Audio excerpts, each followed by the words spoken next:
We are on the record at 10:32 a.m. Ms. Holmes, did you have any substantive conversations with the SEC staff during the break? No. If you would turn to Exhibit 221, which you have in front of you, and if you could please turn to, let me find the page for you first, since I know the base number is cut off.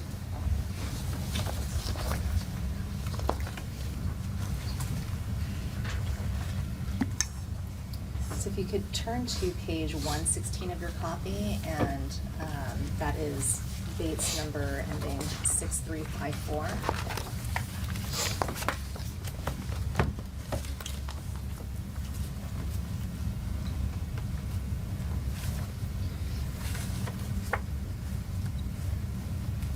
Okay, and if you look, there's a number of text messages between you and Mr. Balwani on April 9th, 2015, starting at 8:22. Do you see that?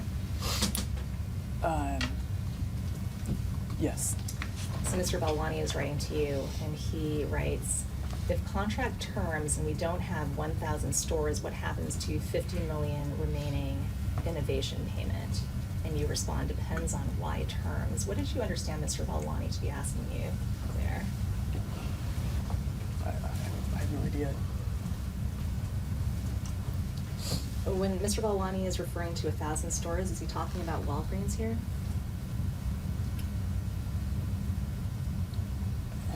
I don't know. I'm sitting here now.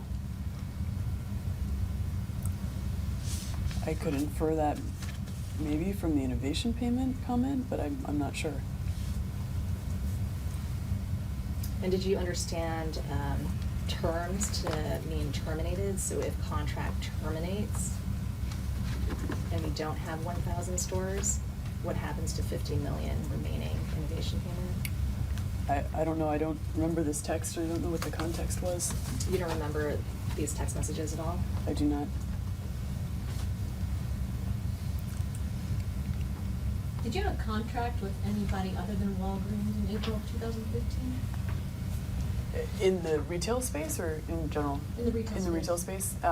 There was a Safeway contract that was still in effect, and I don't think we'd signed contracts with any of the other retailers. And at that time, had you built out any stores at Safeway? Safeway had built out their complete national footprint. We had not operationalized in it. And Walgreens would have been the only retailer that you have a contract with where they paid an innovation fee to you, correct? Again, I don't know if he's talking about negotiating a new contract here or if he's talking about the existing contract. I'm not sure what this is or if it's with Walgreens. We were actively engaged in discussions on negotiating agreements with other retailers. Did any of those negotiations involve the payment of an innovation fee to Theranos? CVS or others? I don't know. I don't know. Do you recall any that where that was discussed as part of the negotiation? I know there was ongoing interaction and engagement with Walmart and CVS at different points in time. I don't remember whether there was payment negotiations with them. So at 8:54, going back to Exhibit 221, you then write back to Mr. Balwani, scale now if need. And Mr. Balwani responds, so force build 1,000 stores? I don't think that's intelligent. Do you know what you were referring to here when you said scale now if need? I don't. You don't think you were referring to scaling now with Walgreens? I have no idea.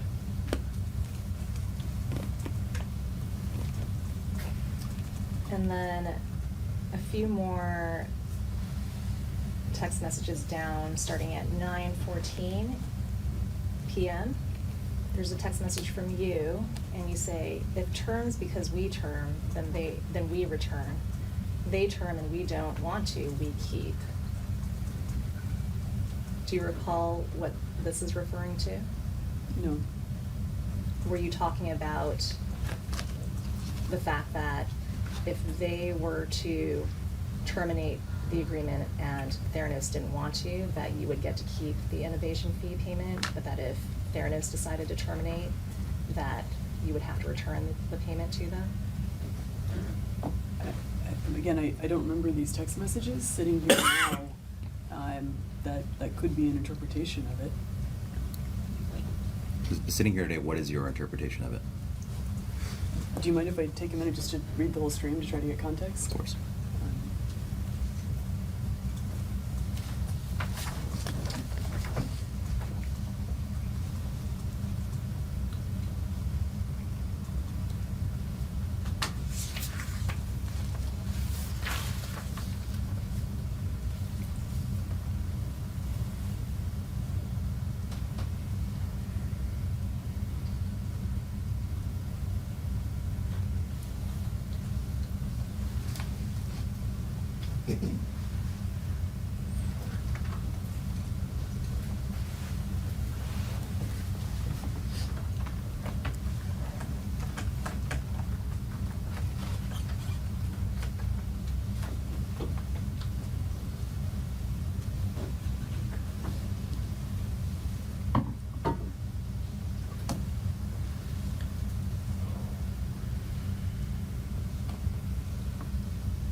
Sitting here now, my interpretation is that we're discussing terms to be negotiated for a possible Walgreens amendment, just based on the context of the texts.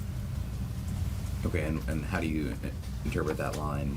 If terms, because we term, then we return, they term, and we don't want to, we keep.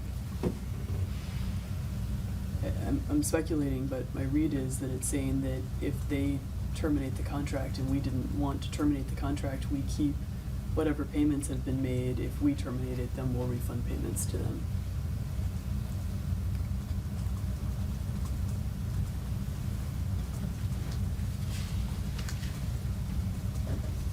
So it seems this text message chain is suggesting that as of April of 2015, neither you nor Mr. Balwani were certain as to whether Theranos could keep the innovation fee that they received from Walgreens. Is that My right? read in looking at this now is that we were talking about some terms that we would be negotiating in the contract and renegotiating the whole contract.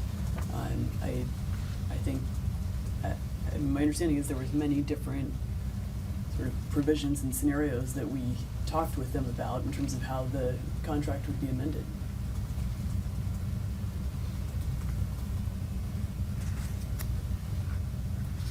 If you can turn to a different page in 221, which is page 238. And for Mr. Neal, that is the page ending 6476.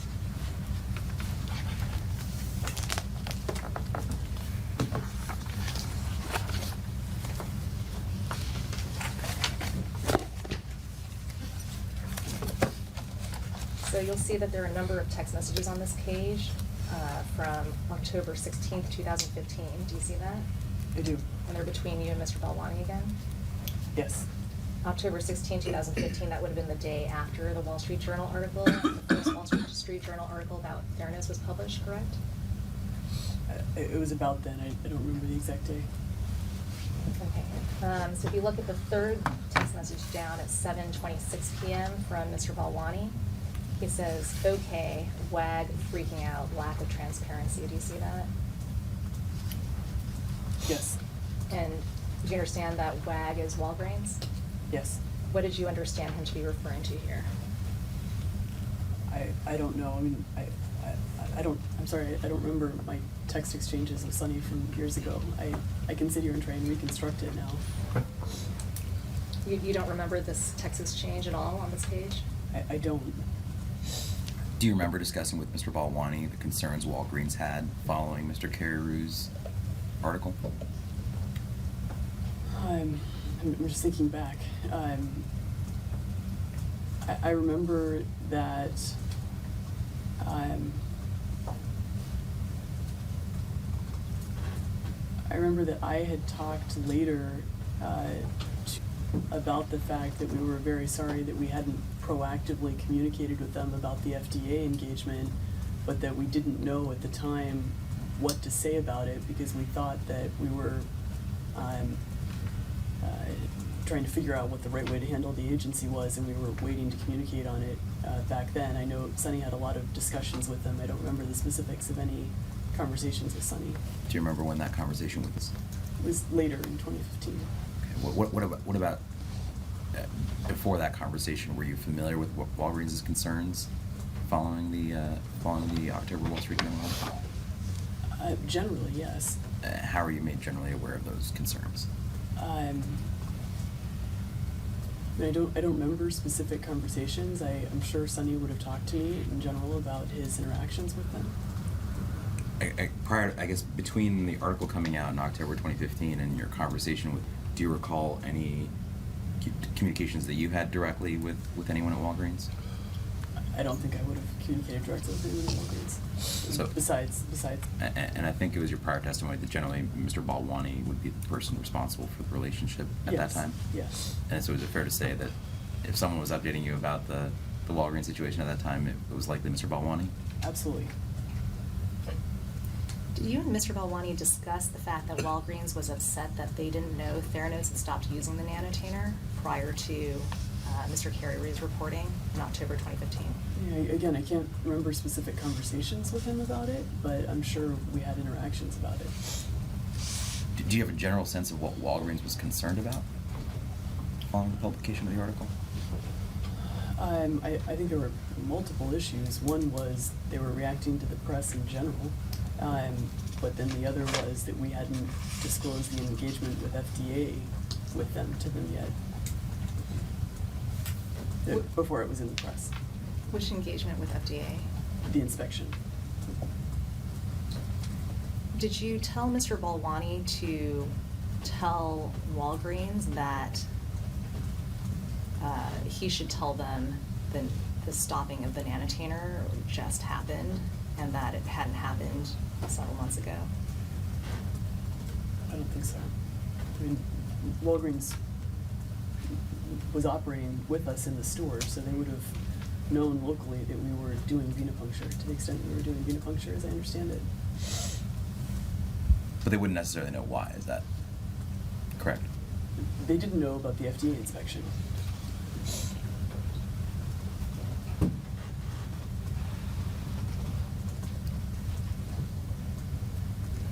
So I just want to point to a couple more text messages here.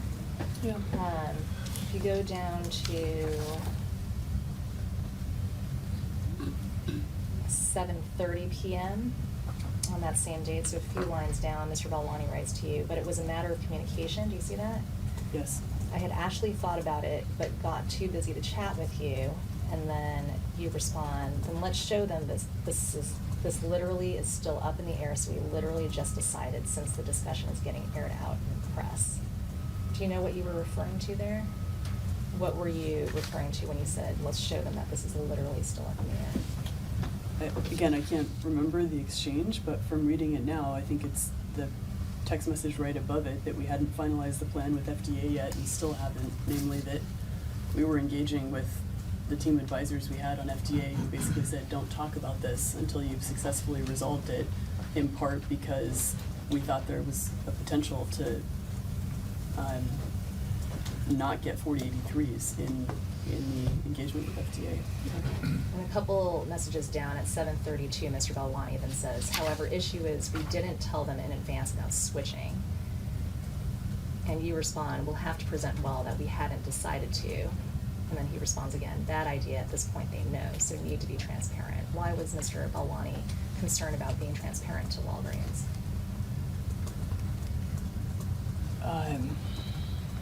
So I'm not sure exactly whether I'm still referring to the strategy with FDA, or what this is referring to. I think he's trying to say we need to be directly communicating with Walgreens.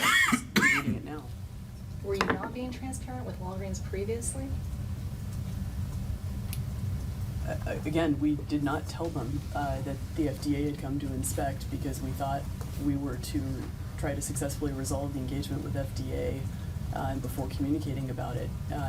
But I think he and I may actually be talking about two different things. I'm talking about FDA, and he's talking about not using the nanotainer, just from reading it now.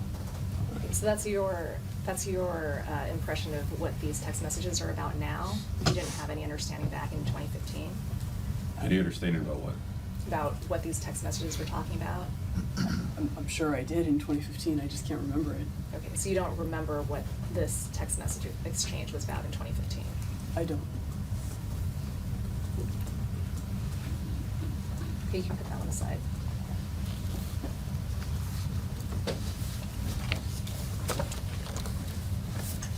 How much money has Theranos received from the Department of Defense for services that it provided? I know there was a contract that was through the Burn Association, which was a few $100,000, and I think that any of the other sort of development work that we did, we funded ourselves. Is it fair to say that Theranos historically, at least prior to 2013, made most of its revenues from either the DoD or pharmaceutical companies? Again, the term revenues, I know just in terms of payments of cash that came in, there were cash payments from insurance companies also that we were contracting with, and I believe some of the Walgreens or Safeway money may have come prior to 2013 as well. I'm not sure of the dates. Had you received payments from insurance companies prior to 2013? I think so. How much money had you received from insurance companies? There were multiple insurance company contracts with Blue Cross Blue Shield plans, and I don't know the total number. I think each of them were anywhere from $5 to $25 million, and I think there was 3 or 4 of them. When did you receive that money from the insurance companies? I don't know by memory. Would it have been after 2010? I think so. Okay, so let me just rephrase the question that I asked you then. Yeah. Would it be fair to say that Theranos, prior to 2010, made most of its revenues from DoD or pharmaceutical companies? Most of the payments we received, yes. Did Theranos make more money from its work with pharmaceutical companies or from the DoD in that pre-2010 timeframe? Pharmaceutical companies.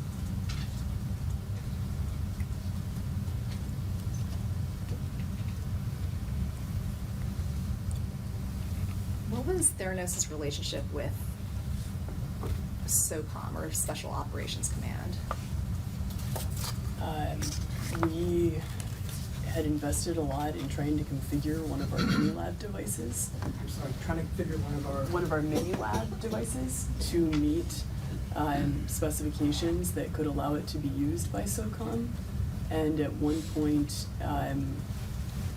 worked directly with them. I think there was a contracting mechanism through which we had more formally engaged, but I don't think we ever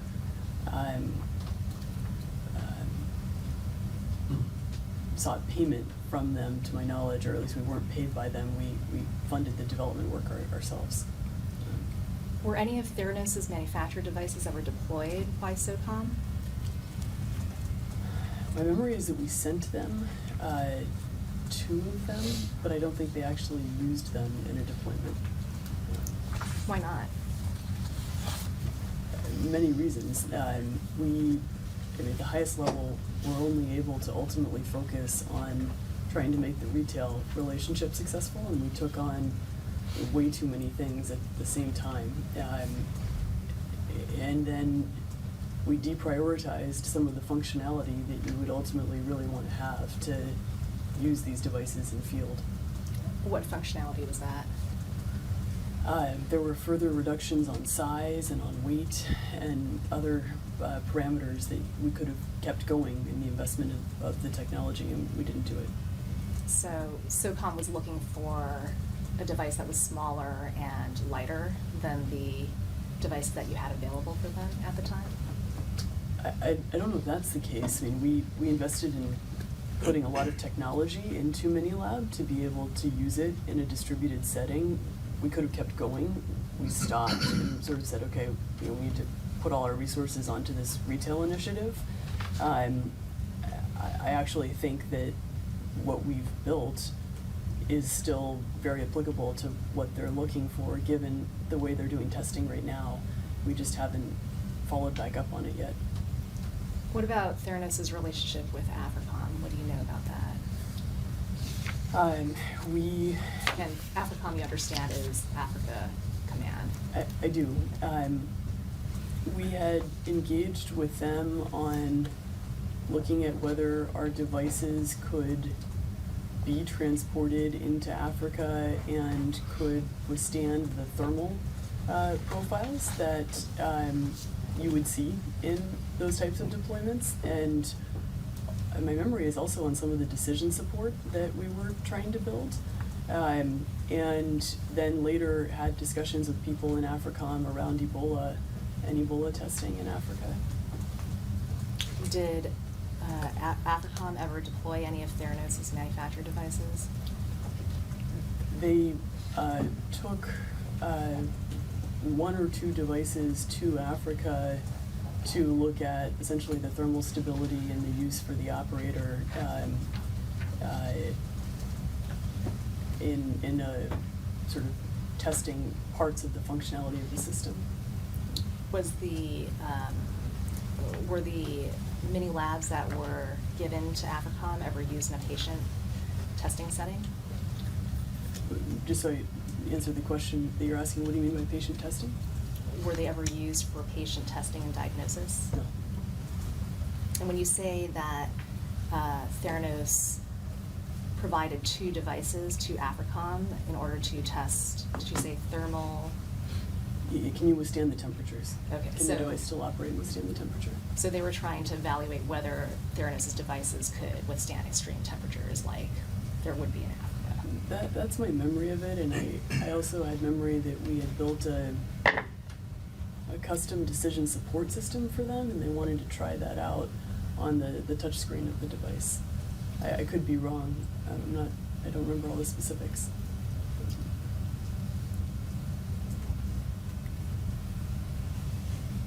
What do you know about Theranos' relationship with CENTCOM? We talked with them about what the greatest needs are for distributed testing in military medicine, and had engagement on how to apply our technology towards some of those problems, and then did some testing of the software in one of their facilities in Florida. Who were your contacts at CENTCOM? Originally General Mattis, and then there were multiple principals underneath him. The name I remember, but there were many people that we engaged with through CENTCOM as we were trying to figure out whether we could apply the technology there. Was there ever a plan to deploy Theranos' manufactured devices in Afghanistan? We were working to do that at one period of time, yes. Did you end up deploying a device there? No. Why not? Again, focus. We were trying to execute on the retail operation that was taking up more than all of our time, and we couldn't put the continued development into the systems to be able to get them to the specifications to get them into the field. Was there also an issue that was brought to your attention with respect to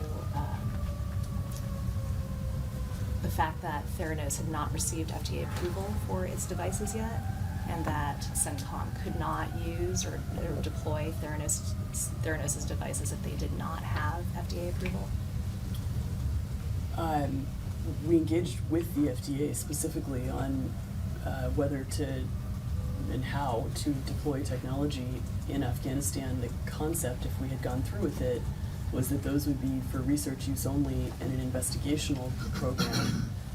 But in general, yes, we were aware that for any military organization to adopt the technology in the way in which it was being used for clinical use, you would need FDA clearance.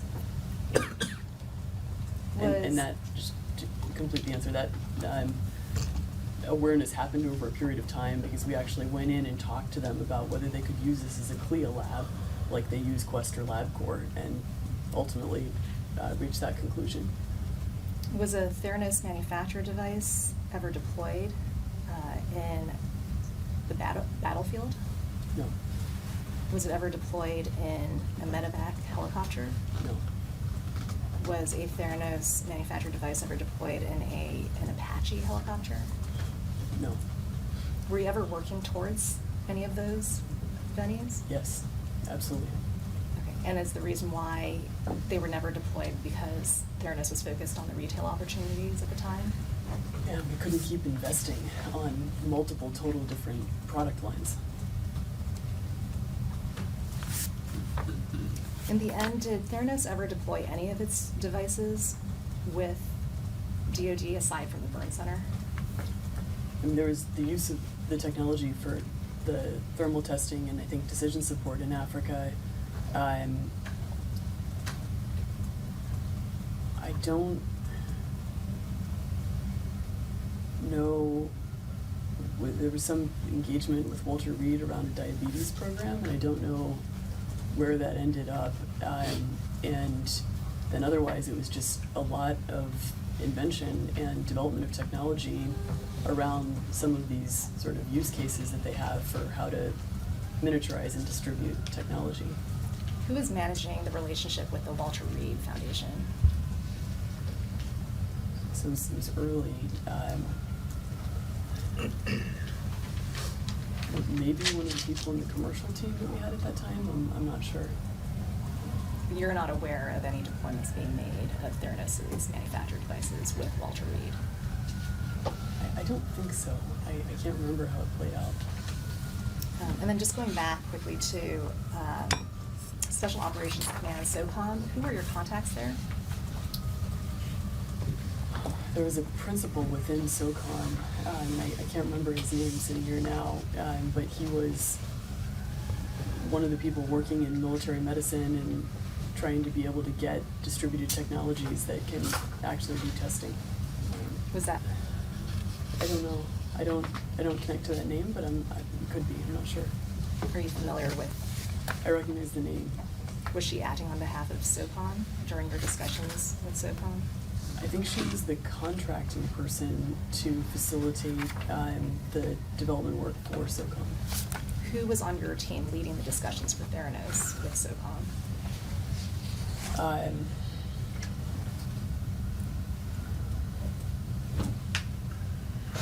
I don't remember. I know did some of the follow-up and coordination with, I think specifically. I don't remember who was actually interacting with the SOCOM principals. Were you involved in interacting with them? I was, yeah. And what about for AFRICOM? Who was your contact at AFRICOM? I don't remember the name. It was a woman in special operations, and then we also had contacts higher up that knew people who were part of the company. Was this? I think so, yeah. And was there a guard who was also involved in those discussions? I don't know. Who on the Theranos side was involved in those discussions besides yourself? I remember her coming to Theranos, and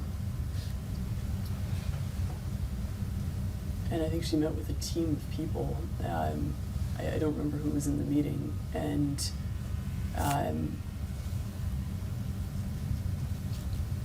then there may have been some of our board members who were engaged with AFRICOM as well. I'm not sure specifically. Who on your board would have been engaged with AFRICOM? It was in an informal context. They just all knew each other. The board members who knew people at AFRICOM, and I don't know whether the specific conversations happened, were George Schultz, Gary Ruffhead, and Jim Mattis. Did they have discussions with AFRICOM without you? I don't know. Would you have authorized your board to have discussions with AFRICOM without you knowing? Wait, I don't understand that question. Did you authorize your board to have any discussions with AFRICOM without you knowing? I don't think there was ever an interaction with the board in which I was authorizing them to do things or not. They have a lot of relationships and would actively and openly engage with people that they knew, including ones who were engaging with Theranos. So I mean, we met many of these people through the board members, and I don't know what conversations they had or didn't have.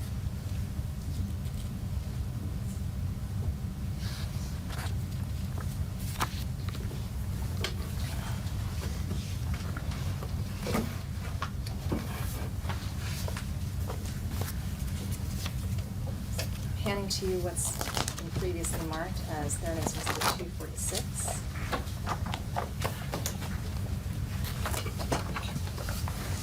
Exhibit 246 purports to be a document with the title Exemplary Reports from Pharmaceutical Partners with starting dates number TS-000496. Have you seen Exhibit 246 before?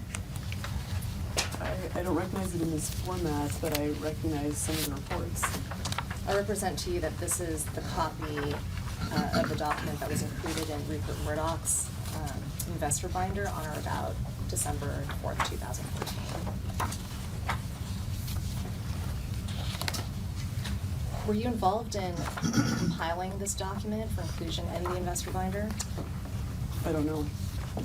I guess, sorry, in your answer a minute ago, you said you recognized some of the reports, right? So which ones do you recognize? I just flipped it open and saw the GSK report, but I generally remember that we had reports like these. I guess looking through the rest of the document, do you recognize, other than the GSK report, do you recognize any of the other reports? I mean, at a high level, that their Theranos Pharma sort of development or project reports, yes. So you'll see starting on 497, there is a report concerning Pfizer. And then starting on 530, there's a report concerning, there must be a report in there. On 524, there's a report concerning GlaxoSmithKline, and then on 530, there's a report concerning Schering-Plough. Do you see that?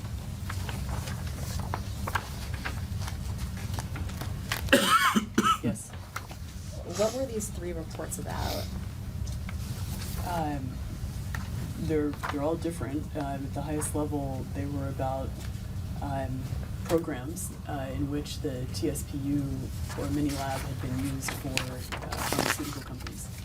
Who drafted the reports? I think, again, all different. I believe Theranos drafted the Pfizer document, GSK drafted the GSK document, and I think the last one is an actual development report done by Theranos for Schering-Plough. What do you mean by an actual development report versus? It's literally a document that is purely about the development or validation data, comparing the Theranos system to reference methods for Schering-Plough, as opposed to the GSK one is sort of a summary of what they thought using the system in their lab, and the Pfizer one more broadly talks about how the technology is being applied. Were you aware in 2014 and 2015 that these reports were being included in investor materials? I think so. Why did you include these reports in investor materials? In general, we were trying to communicate with investors about the broad potential of the technology, and this is an area that described what could be done with pharmaceutical companies, and we think is important to how our technology can be applied. So in other words, the reports in a way gave credibility to the functionality and the accuracy of Theranos's manufactured devices. I I've never thought about it like that, but, I mean, sure, to the extent you look at the actual data in the Sharing Plow report, it speaks to the performance of the tests directly. We also included a lot of data on our chemistries in general to show people what we thought the performance was. Did you tell prospective investors that you were providing this to, that Theranos had drafted to the 3 reports? I don't remember specific conversations about it, but if we talked about it specifically, we would have. Did you ever receive approval? I mean, did you get feedback from, did you share the Pfizer report with Pfizer? Yes. Did you ever receive any feedback on this report from Pfizer? I don't remember. It was a long time ago. To your best recollection, when was this sent to Pfizer? This is going to be wrong because I'm guessing, but 2008? Well before the C2 round. Yes, yes. Did you send the assay development report to Sharing Plow?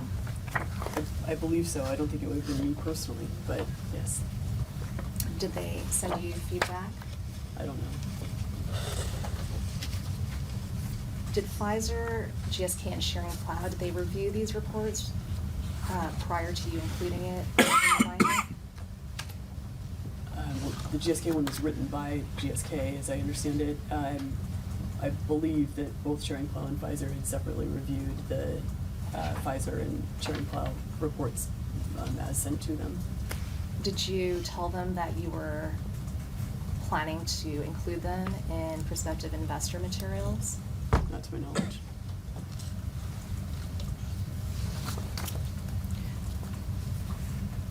These are sort of the work product of those relationships, so we had the ability to do what we wanted with them so long as we weren't publicly disclosing it, in which case we would need their permission, as I understood it.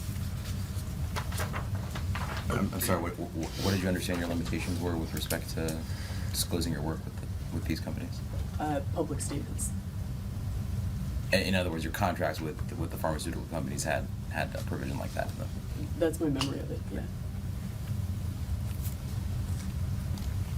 Why did you label this section of the binder exemplary reports from pharmaceutical partners? I don't know that I personally labeled it. Sitting here now, I'm assuming that whoever compiled it saw these as exemplary reports from the work we did for pharma.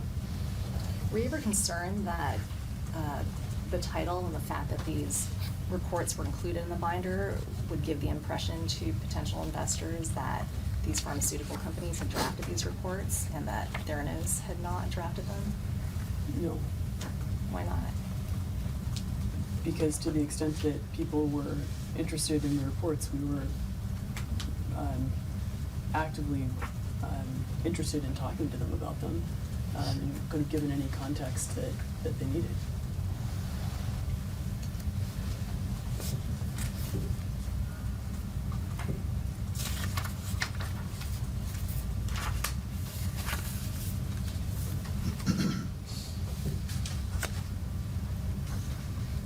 You can put that aside.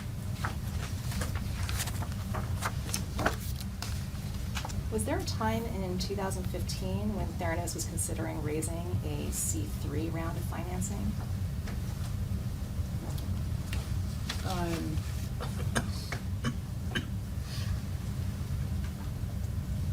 Yeah, I'm not sure. Did Theranos ever consider raising a C3 round? What I remember, just in you asking the question, is that we had done a charter amendment to create a C3 series of stock, but I don't think we were actually going to do a financing.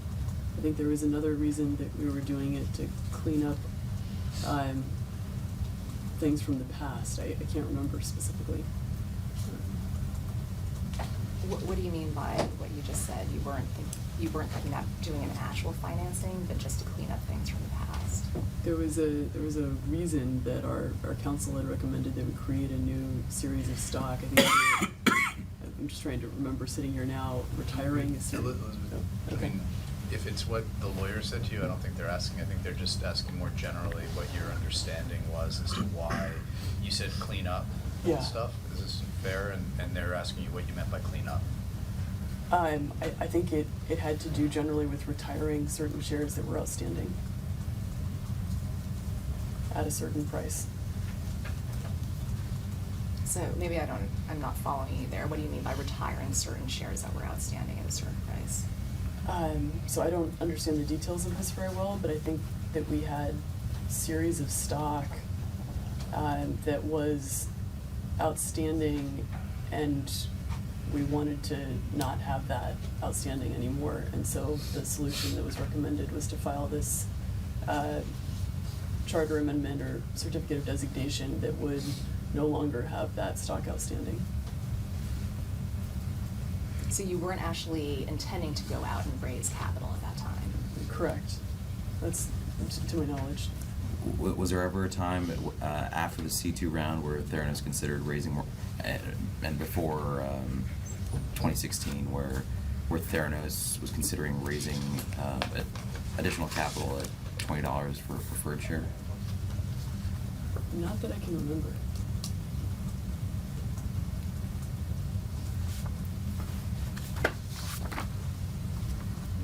Do you recall working with Roger Parloff on an article that he was writing about Theranos for Fortune magazine in 2014? I do. What was your involvement in the Parloff article? I met with him at Theranos. And for what? For an interview? Yes, David Boyes had just completed a trial on our IP defense, and I was to talk to him about our inventions. I was to talk to him about our inventions. Did you reach out to Mr. Parloff, or did he reach out to you initially? My understanding is David reached out to him. David Boyes? Yes. What was the purpose of David Boyes reaching out to Mr. Parloff? To talk about Theranos' intellectual property and how we were defending it and its potential. So you said that you sat down for an interview. How many interviews did you do with Mr. Parloff? I don't know, at least one. Who else was present during those interviews? I don't know. Were they tape recorded? I don't know. I can't remember. Did anyone transcribe the interview? Not that I know of. Did you provide documents or other information in response to questions from Mr. Parloff? I think so. And what documents did you provide? I don't know for sure. I remember talking to him about the invention and showing him a lot of the development reports that we were working on when he was at Theranos, but I don't know what other materials were shared with him. Who was helping you gather those documents? I don't know.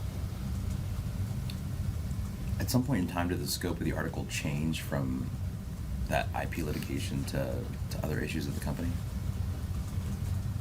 When it was published, it was a much broader piece on the company, but when I met with him, that was the focus of the meeting, and that was the reason that David was reaching out to him, because he was a legal reporter for Fortune. I guess before the publication of the article, did you become aware that sort of the lawsuit angle wasn't going to be the focus? David's PR person told me that it was going to be a cover story and that it was going to be a big piece on Theranos, but that was the only specific sort of interaction that would have conveyed that. So besides sitting for an interview with Mr. Parloff and providing documents to him, did you do anything else to help Mr. Parloff understand the company and write his article? He spent a lot of time with David and David's PR person, I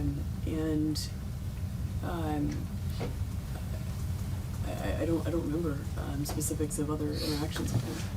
And when you were just mentioning David, that's David Boyes again? Yes. Did you review the article before it was published? No. Did you review specific statements or phrases that Mr. Parloff was planning on using in the article before it was published? No, not that I know of. Did you discuss the article with Mr. Balwani while you were sitting for the interview and providing information to Mr. Parloff?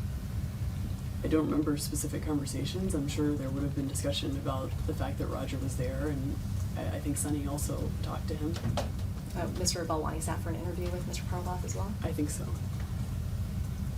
Did he provide documents to Mr. Parloff? I don't know.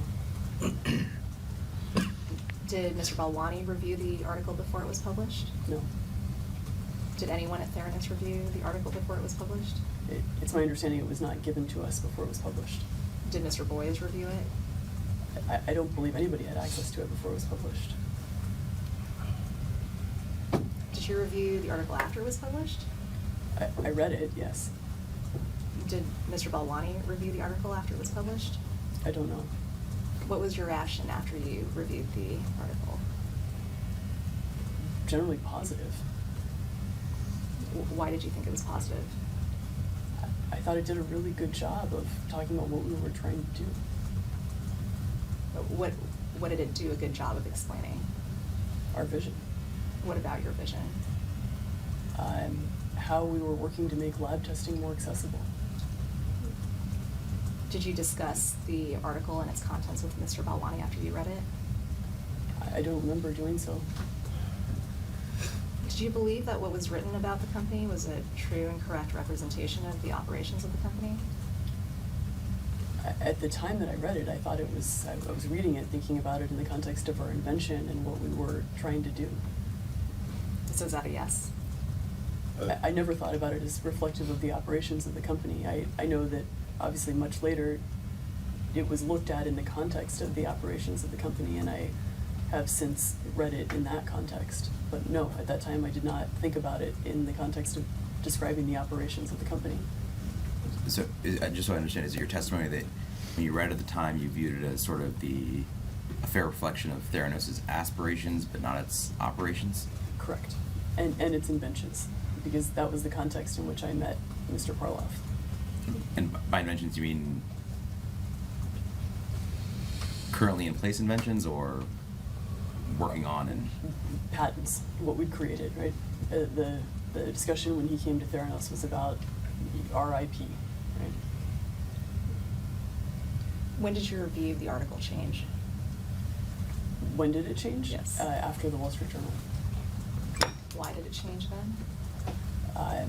Because we got into a very specific discussion about the operations of the clinical lab in the media with the Wall Street Journal. Okay, and what does that have to do with the Parloff article, unfortunately? Parloff wrote another piece following that article, and our team was engaged with him at that time again about the original piece. What was the second piece that Mr. Parloff wrote? It was intended to be a correction to his original article. Why did he need to correct the original article? Because he felt there were statements in it that were not correct. Did you agree with that?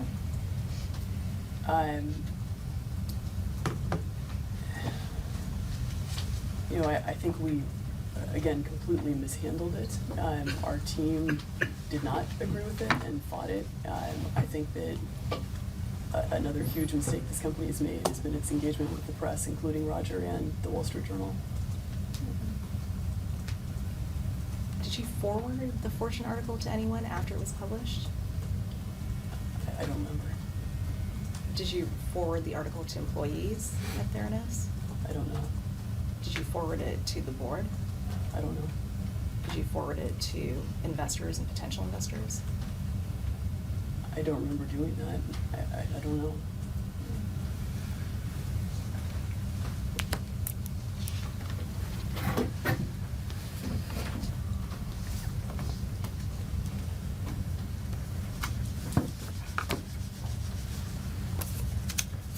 I'm handing to you what's been previously marked Theranos Exhibit 247.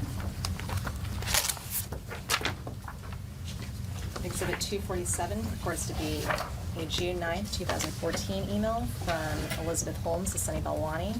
The subject line is forward follow-ups with starting dates number THPFM 000-114-5643. Have you seen Exhibit 247 before? I don't remember it, but I don't have reason to doubt the emails. What is Exhibit 247? Do you want to take a quick look? Sure, go ahead.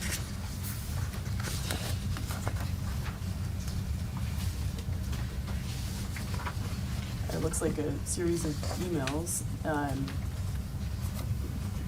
related to Roger Parloff. Did you receive and review Exhibit 247 on or about June 9th, 2014? I don't remember doing that, but I don't have reason to doubt the email. So you'll see, starting on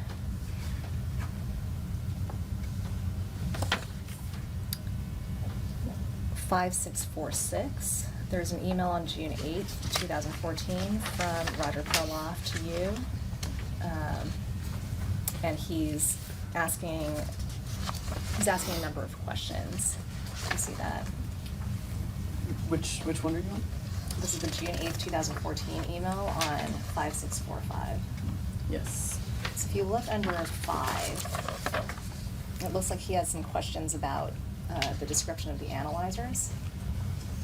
And he says, when describing the analyzers, I think I'll say they look like large desktop computer towers. I don't want to say they are the size of desktop computers because I remember them being a bit larger than most contemporary desktop computers I've seen. You see that? Yes. And then he asks whether there are dimensions for the analyzer. Do you see that? I do. And then if you go to the next email, you're responding to that question. This is on 5644, and about 5 paragraphs down in your email, you say, with respect to the device size below, the best comparison might be the next computer desktop called NextCube. You'll find images online. Do you see that? Mm-hmm. Is there a reason why you mentioned the next computer desktop? In response to the size question? Yes. I mean, I don't remember this email exchange, but I'm assuming because the sizes are similar. Are you familiar with the next computer desktop? Yes. How are you familiar with it? As a beautifully designed piece of technology. Have you used one before? No. Do you know anyone who's used one before? I'm sure I do. I just don't know who.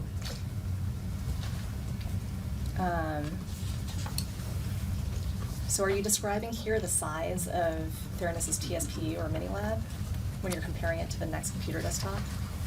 I haven't read the whole email exchange, but sitting here now, I think so. And then if you go to the preceding page on 5643,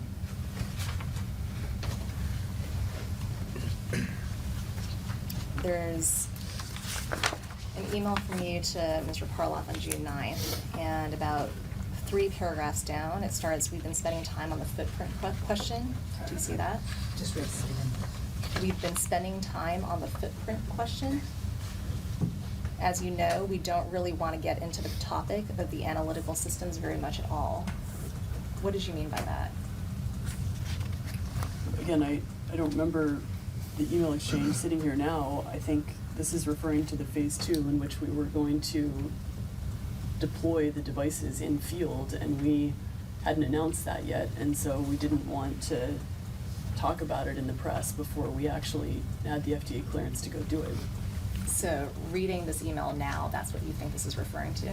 Yes. We didn't want to pre-announce it.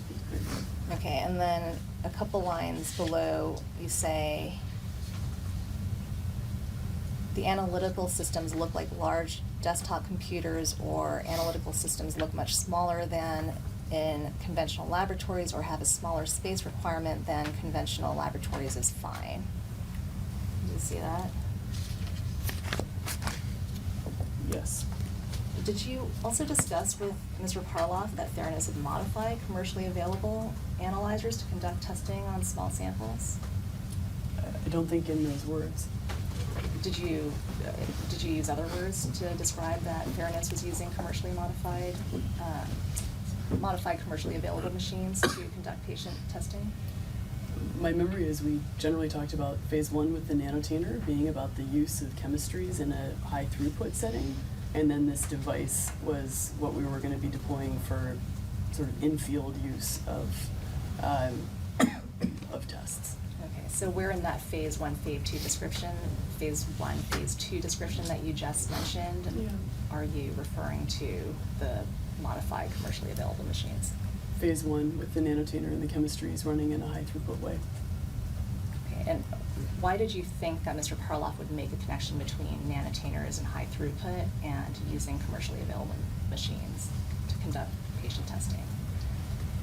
We didn't use commercially available machines for that. We modified them to run our proprietary chemistries. What we attempted to communicate was that in the first phase, we would be using these chemistries that were proprietary with the nanotainer, and in the second phase, we would be distributing the device, and that was our vision for the company.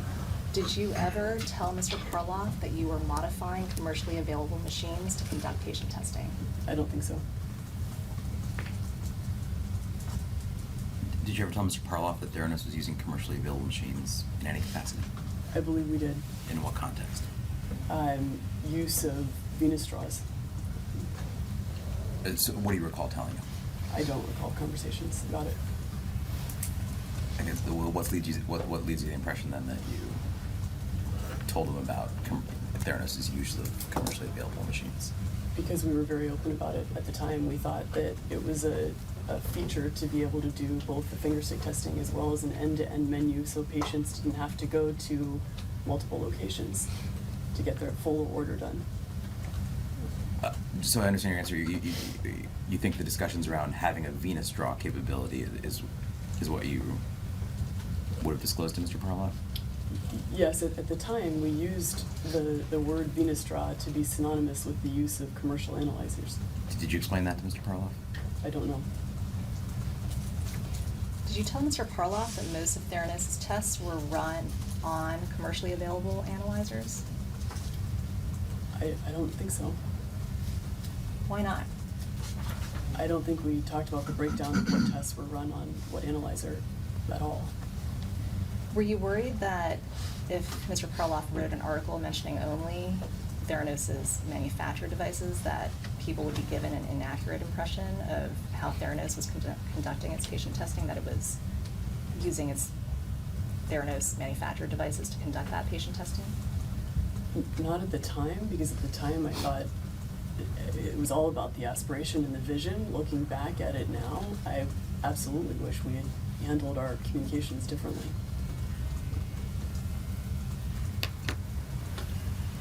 So it's been an hour. If you're switching to something else, should we take a break? Sure, we can take a short break. We're off the record at 11:30 a.m. Hang on a second. Okay. Correction, looking at my SD card and the time we have left on it, and close to the DVD, we're gonna end DVD 2, Elizabeth Holmes, Volume 3, on the record at 11:32, off the record at 11:32 a.m.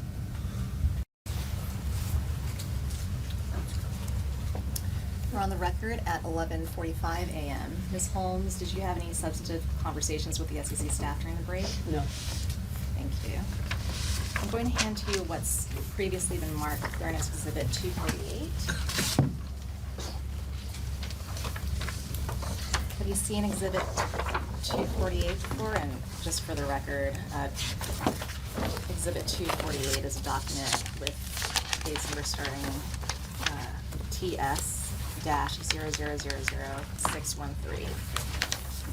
Not in this form, but I've seen the article. I'll represent to you that this is the copy of the Fortune article that was included in Rupert Murdoch's binder in December 2014. Were you aware that this article was included in Mr. Murdoch's binder? I am now. I don't know at the time if I was. Were you aware that this article was included in binders of materials that Theranos sent to other investors? I don't know. Did you ever ask for this article to be included in investor binders? Not that I can remember. I don't know. So if you turn to the page with Bates number ending 616,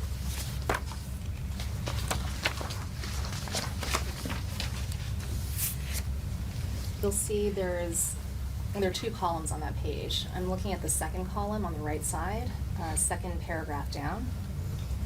it says Theranos runs what's called a high complexity laboratory certified by the Federal Centers for Medicare and Medicaid Services, CMS, and it is licensed to operate in nearly every state. It currently offers more than 200 and is ramping up to offer more than 1,000 of the most commonly ordered blood diagnostic tests, all without the need for a syringe.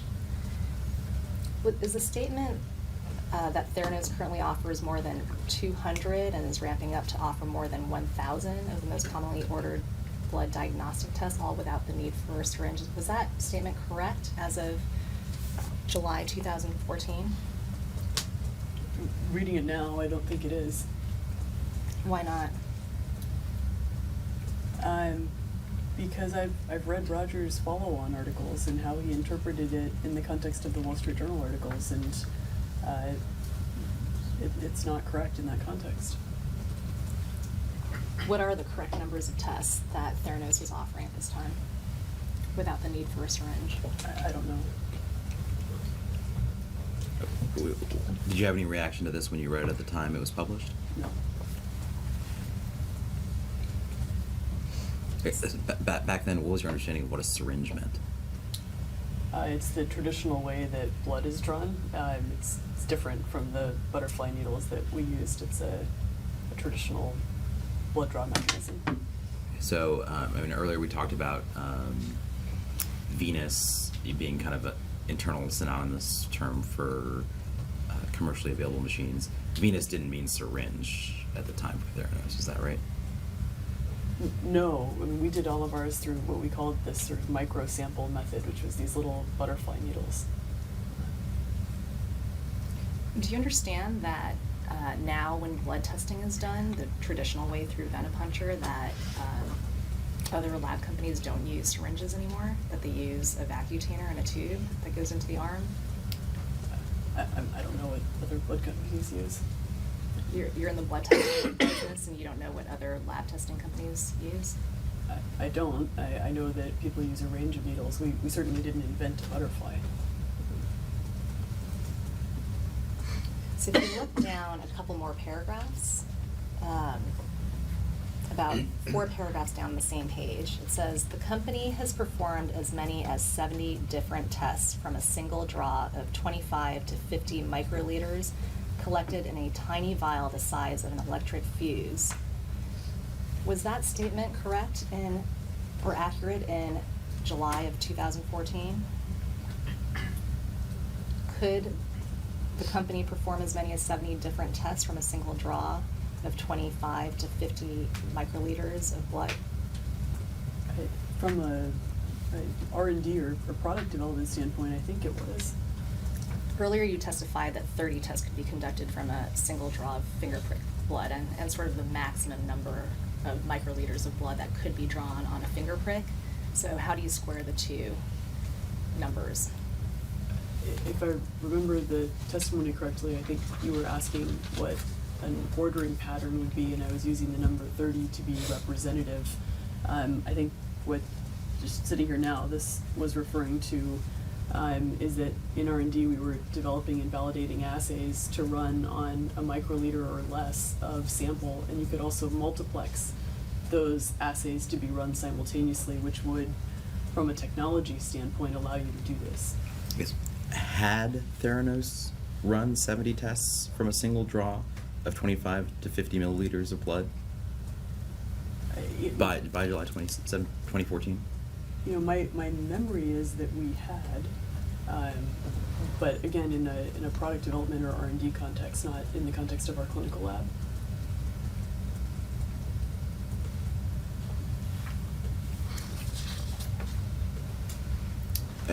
Had it been collected using a nanotainer? Yes, for a product development. I mean, well, let me see. I don't know the specific experiments, so my understanding was that from a product and technology capability, we had the ability to run that many tests on a small sample. I don't know that we ever did it from a nanotainer directly. I'm not sure what was done. Do you know if anyone who at Theranos would know? I would assume some of our product team leads or our assay team leads. I just want to make sure I understand your statement. Was it your understanding that the company could perform as many as 70 different tests on a single drop of blood, or that Theranos had developed 70 different tests that could be performed on a small sample of blood?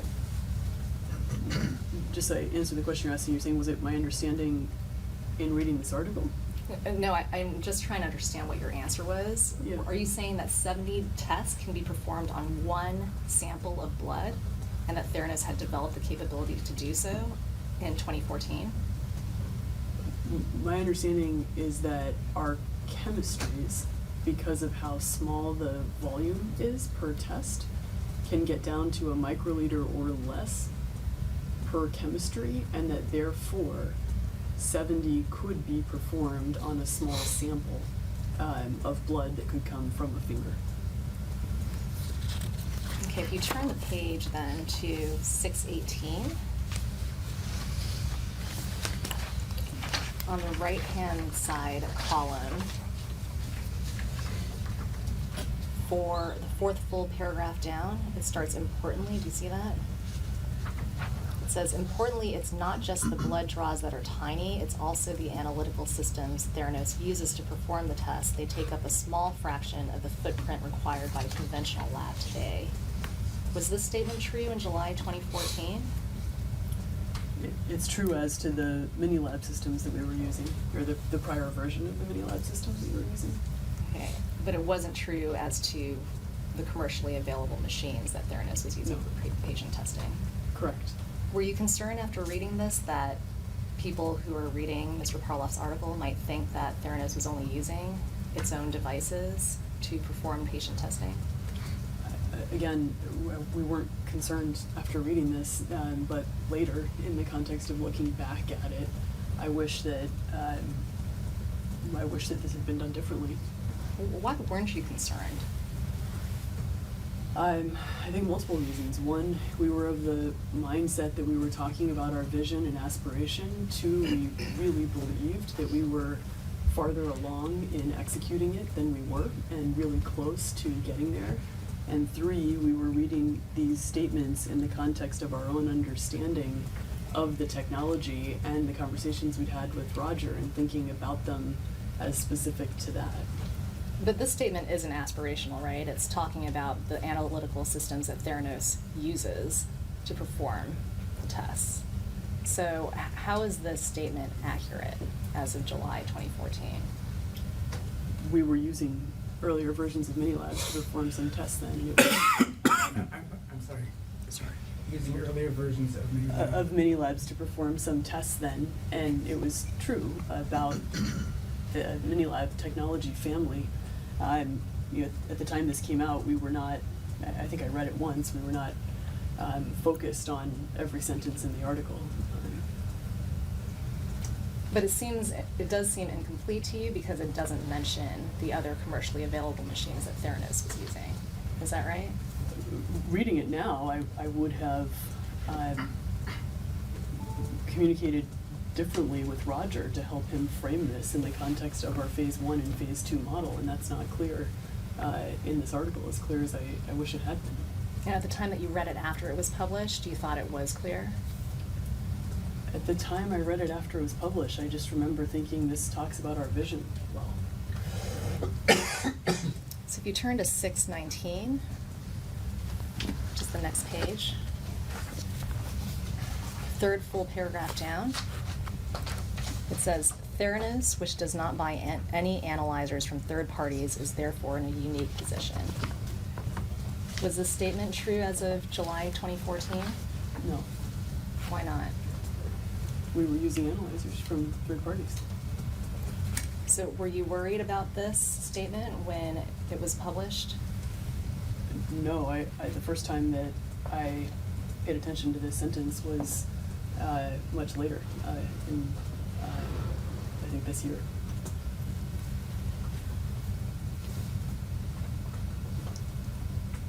And then a couple of paragraphs down from that, there's a paragraph that starts moreover. Do you see that? Yes. It says, moreover, Holmes stresses Theranos is currently seeking FDA clearance for every one of its tests, even though it's under no legal obligation to do so. Was this statement true as of July 2014? My understanding of the sentence is that it's talking about the fact that LDTs do not have to be regulated by the FDA. So I believe so. Where does it say that LDTs do not have to be regulated by the FDA? I think it's the context of the last two paragraphs that if you make your own analyzers, then they're LDTs, and that at that point in time, there was not a legal obligation for LDTs to be submitted to the FDA. But FDA had told you by this time that Theranos' tests on the TSPU were not LDTs and needed clearance and approval from the FDA, correct? That was not our understanding of FDA's official position. You testified earlier that you understood that FDA had told Theranos, and it was FDA's position, that the tests on the TSPU needed to be cleared and approved. Is that not your testimony now? We understood that we could use them as LDTs while we worked with the agency to take them through the clearance process. And FDA at this point had also told you that you needed clearance and approval for the nanotainer, isn't that correct? Again, we understood that we could continue using the nanotainer while we were working toward clearance and approval. But that Okay. they wanted us to get it cleared. I understand that part, but FDA had told you that you would need clearance and approval for using the nanotainer, correct? Even though Theranos was continuing to use it while it was submitting the 510Ks. FDA had already told Theranos that it would need to obtain clearance and approval, correct? My memory is that they told us that they wanted us to file it, and we believed it was a Class 1 device, and they said that they wanted us to file it, and we said okay. Okay, so how is that not a legal obligation to do so if FDA is telling you to file a 510K submission for the nanotainer? I didn't read this sentence like that. I read it in the context of the definition of an LDT, and that this comment that the ACLA was adamantly opposing any effort by the FDA to start regulating LDTs, and that it was in that context.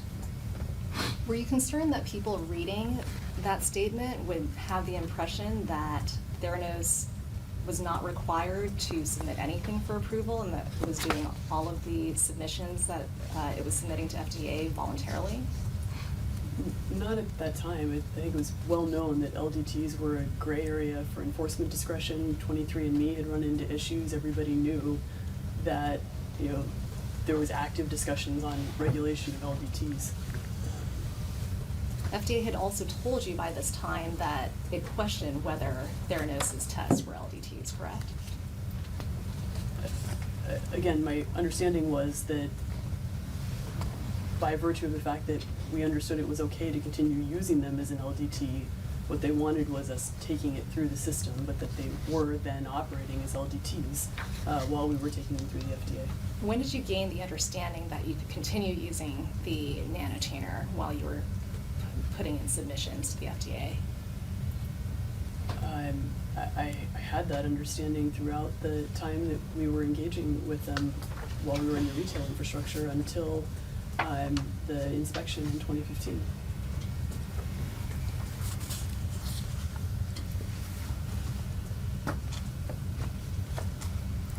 Do you recall that Fortune shot a video for this profile on its website? I didn't remember that, but I wouldn't be surprised if they did. Did you have any involvement in choosing what should go into that video or what shouldn't go into that video? I don't know. Did you have any involvement in the machines or the analyzers that should be included in the video? I don't think there would have been any machines in the video. We, at this time, didn't want to pre-announce our mini lab. If you turn to 617, there's a picture there of a gloved hand holding what looks like a small tube. Was this the nanotainer that Theranos was using at that time to collect patient testing samples? I don't know if it was the one we were using at that time. What is this a picture of? it's one of the nanotuners. I can't tell from the picture if it was the one we were using in our clinical labs or not. Did you submit that photo to Mr. Karloff for inclusion in the article? I don't know. I think they had a photographer that took photos of what they wanted to take photos of. Were you involved in directing what that photographer could take photos of and what he couldn't take photos of? I don't know. Did anyone tell you that that statements that were made in this article were inaccurate at the time that it was published? No. Did you end up sending? Did anyone raise any concerns about the article at all to you? Not that I can remember. No, until after the Wall Street Journal. Did you end up sending this article to other investors? I don't know. Did you end up sending this article to Theranos' shareholders? I don't know.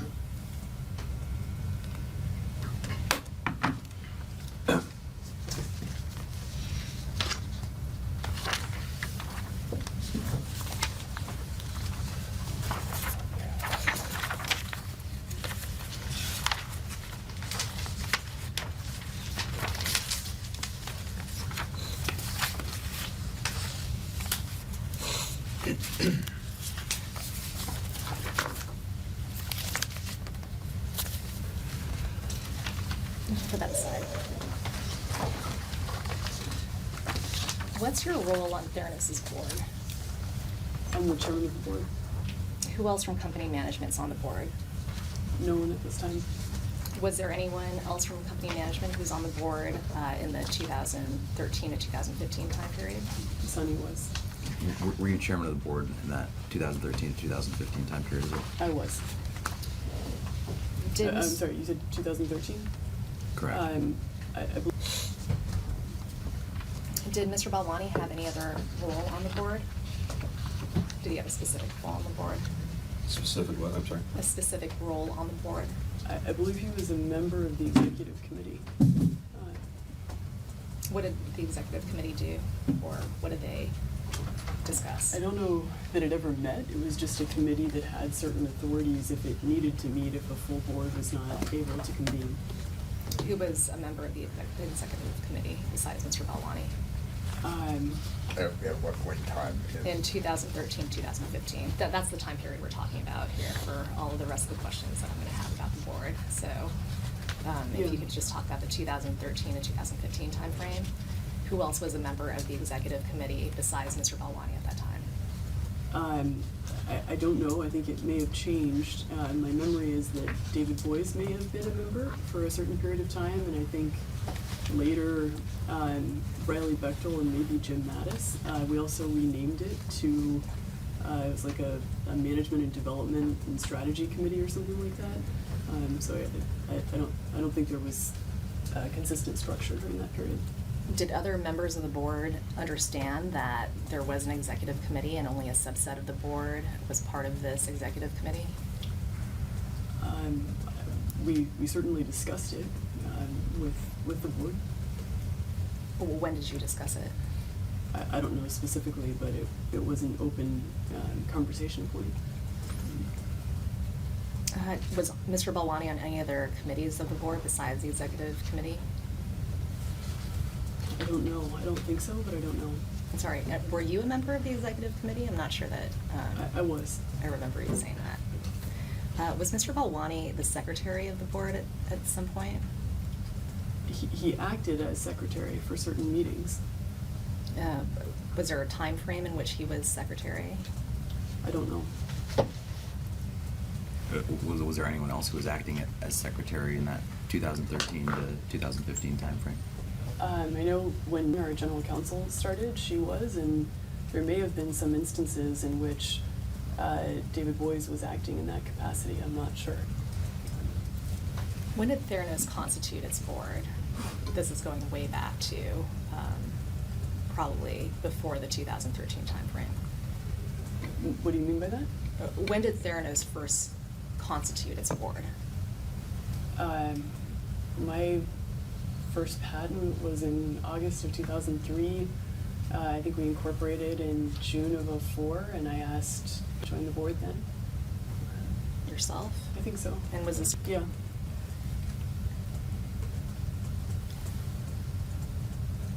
And what was the purpose of the board back then? In 2004, Yes. to serve as the board of directors for the company. And what did the board of directors have the authority to do on behalf of the company?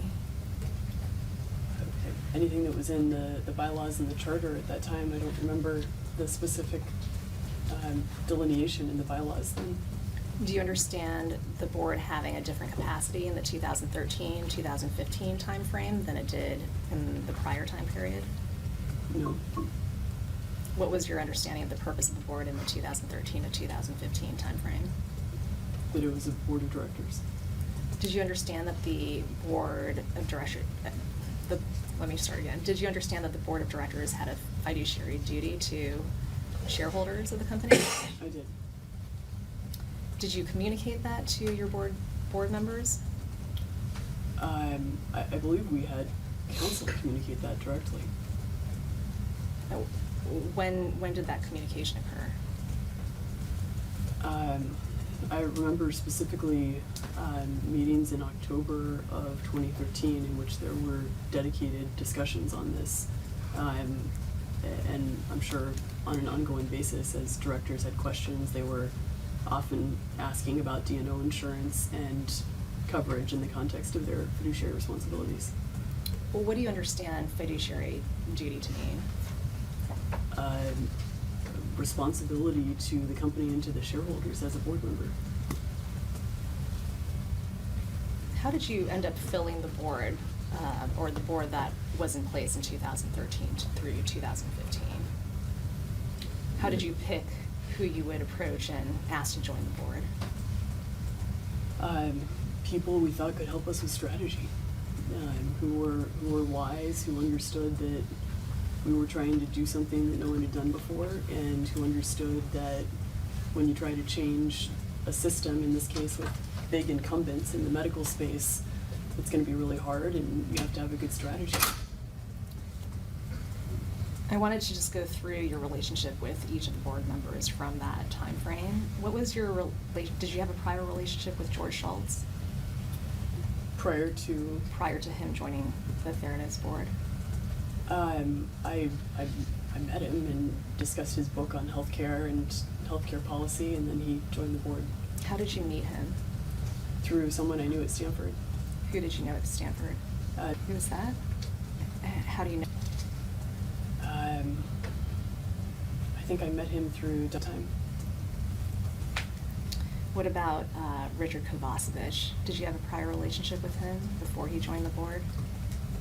I think we knew each other for 6 to 9 months or so, and had met a few times, and got to know each other before he joined the board. How did you meet him?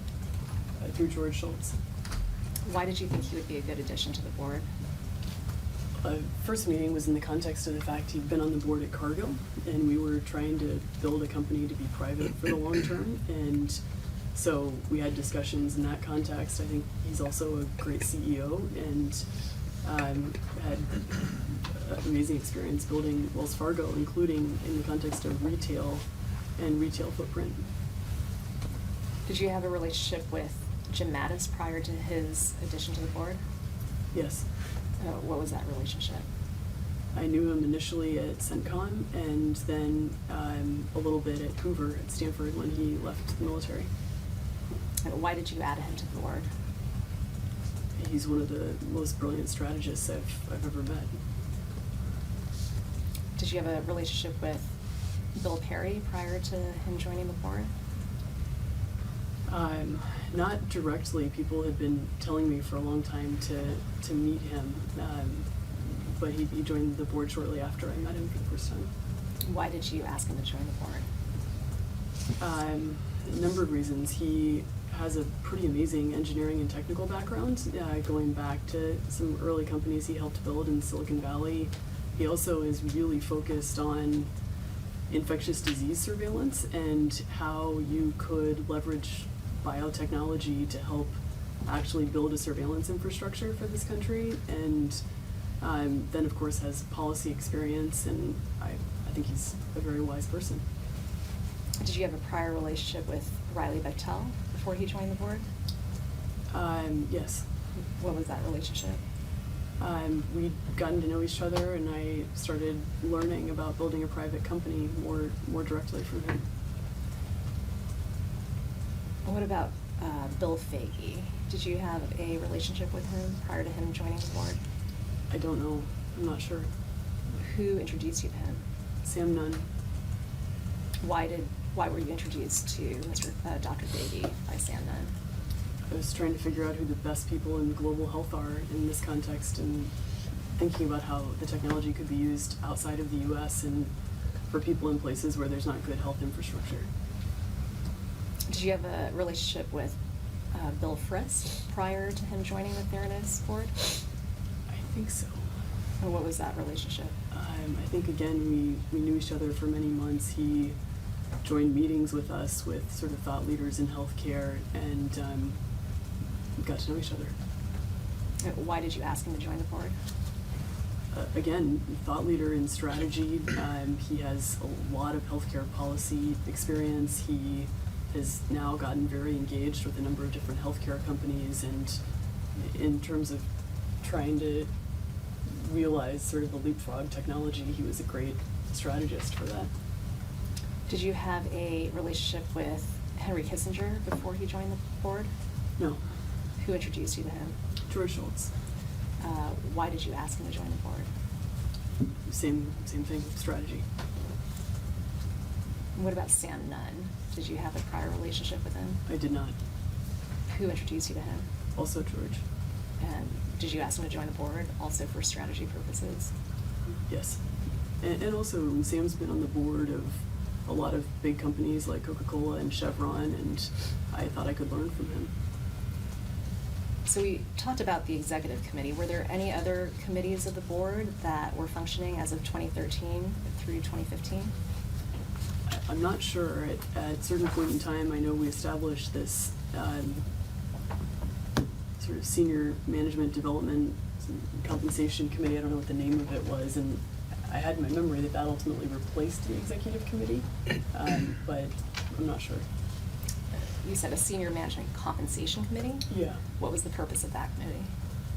To do compensation for myself and for Sunny. So that committee, would there be recommendations made for your compensation that would be taken up by the committee? No, the committee would independently decide compensation for me and for Sunny. Okay. So did you and Mr. Balwani have any input in that process? We would talk to the board about thoughts on compensation. Did you ever put forth a recommendation as to a specific number that you wanted your salary to be at Theranos? No, we generally said we did not want cash compensation. We wanted only equity compensation. Who was on the compensation committee? So I'm not sure during that period of time. I think toward the end of that period of time, it was Riley, Mattis, and maybe David. I'm not sure. Just the three of them? I think so. Other than those names that kind of gone through, are there any other individuals that you can remember being on Theranos' board in the 2013 to 2015 timeframe? So I remember it got up to 13 people, myself and Sunny included. I didn't count as you were going through the list, but that was at its peak. I think there was also David Boyes. Yes. Who understood was previously your counsel. Correct. And still our counsel when he was on the board as well. Why did you end up asking him to join the board? That was at the time, I think, that we were creating the board of counselors, and we were trying to begin the process of restructuring the company, and he wanted to help us. Why did you decide to rename the board of counselors? We didn't. We removed certain individuals from the board. You removed certain individuals from the board. So certain individuals were removed from the board and were put in the board of counselors? Correct. Who were those individuals? I'm not going to remember them all by name. I believe that after we did this, the board became myself, Sunny, Jim Mattis, Riley, David, and then I think we removed but then added back Dick Kovacevic and Bill Fagey, I think, yeah. How often would the board meet? It varied over time, initially on a quarterly basis, but there was a lot of one-on-one individual interactions. And later in 2015, significantly more frequently. What happened at those meetings? What topics did you discuss with the board? At board meetings in general? Yes. I mean, it varied based on, where the company was at those different points in time. This group of people focused primarily on strategy, but we would cover topics related to what we were working to do, where we were having challenges in some cases, and also structuring ourselves as a private company. Who decided what the board would discuss at any one meeting? So we as management would produce an agenda. Often George Schultz would provide a lot of input on it, and it was a combination of those two things for the most part. And how would you go about putting together the materials for a board meeting? They were put together by a team of people, generally right before the meetings. Who was directing that team of people? I don't know if it was consistent across meetings. I would have input, Sunny would have input, and then sometimes the project managers who were helping us gather specific content would work with people.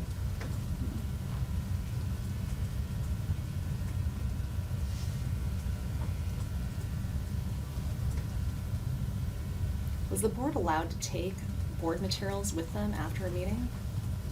If they wanted to. Would you send them a soft copy of the materials after a meeting? I don't know as a matter of practice. I know we sometimes sent soft copy materials. Did you ever send them materials for the board meeting in advance of the board meeting? Generally, I don't think so. Why not?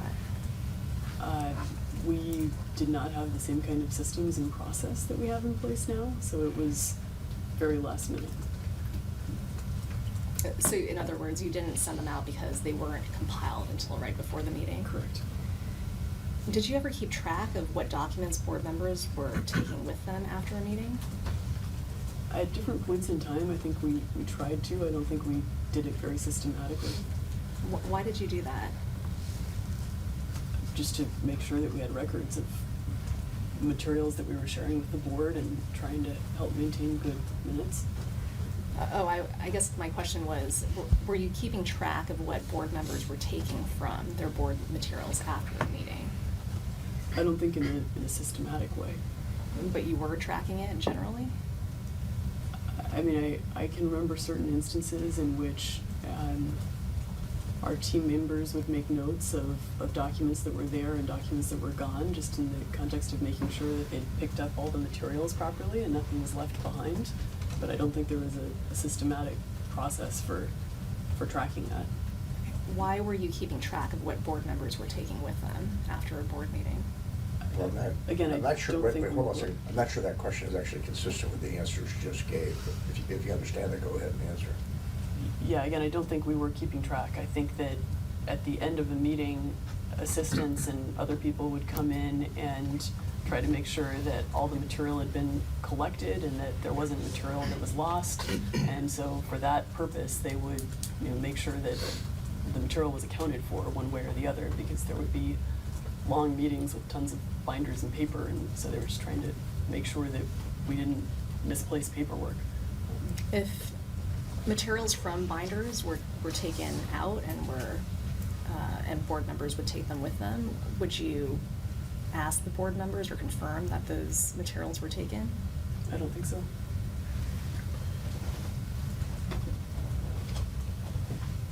So you mentioned that you had some one-on-one meetings with certain board members as well. Who did you have these one-on-one meetings with?